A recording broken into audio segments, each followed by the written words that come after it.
I'm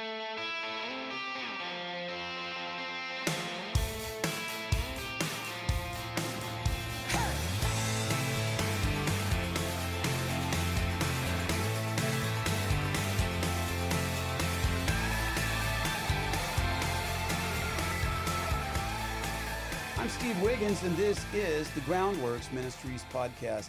Today we're reading from the book of 2 Chronicles, chapter 25, and let's focus on verses 14 through 16. Now it was so, after Amaziah came from the slaughter of the Edomites, that he brought the gods of the people of Seir, and he set them up to be his gods, and he bowed down before them, and he burnt incense to them. Therefore the anger of the Lord was aroused against Amaziah, and he sent him a prophet who said, "Why have you sought the gods of the people, which could not rescue their own people from your hand?"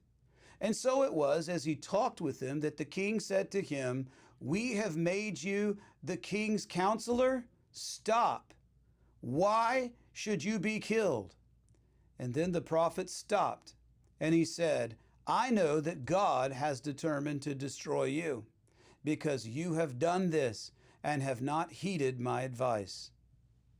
You know, smoking is a terrible habit. Not only is it expensive, but it also leads to lung damage, hastening the demise of its victims. And sure, smoking looks cool, like on the movies or like in photographs. Everything from how a person holds a cigarette, the way they sort of snip off the tip of a cigar, maybe the way they light a pipe and hold it pensively.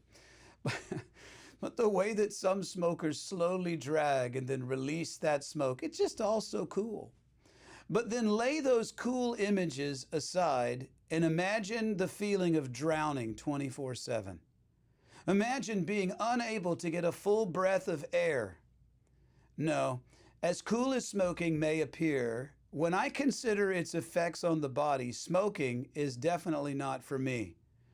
And I'm the only one, am I? Right? Who finds it difficult to watch those TV commercials featuring people who have those little voice boxes removed due to lung cancer, and they're only talking through these vibrating devices pressed up against their throats. And what is their message?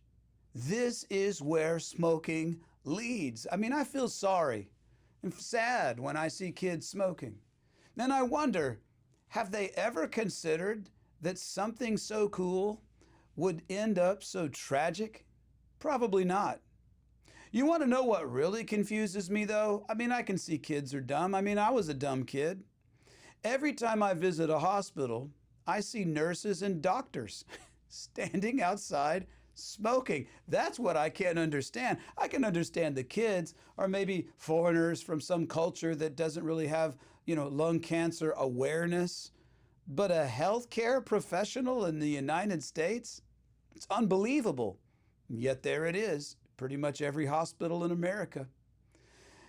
And it is exactly the way that we should feel when we read about a king of Judah who heeds a prophet's warning to rid his army of idolatrous Israelites, and then that king himself sets out on a quasi-righteous battle against idolatrous Gentiles.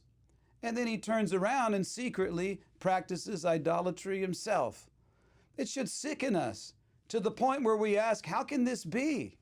Well, God is showing us what happens to even a king, or anyone for that matter, who kind of follows him, whose devotion is half-hearted.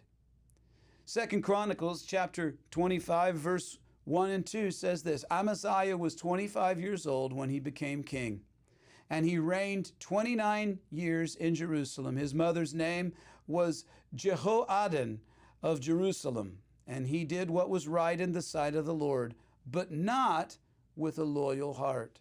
He did the right thing, but not with the right heart.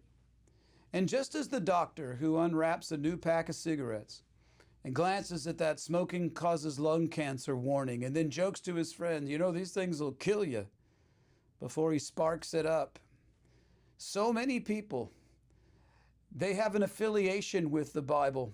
They read it and they have the same attitude towards sin. If I keep sinning, this is going to kill me. There are two things that confound a fool: how slow God is to judge, and how quickly he shows up in judgment.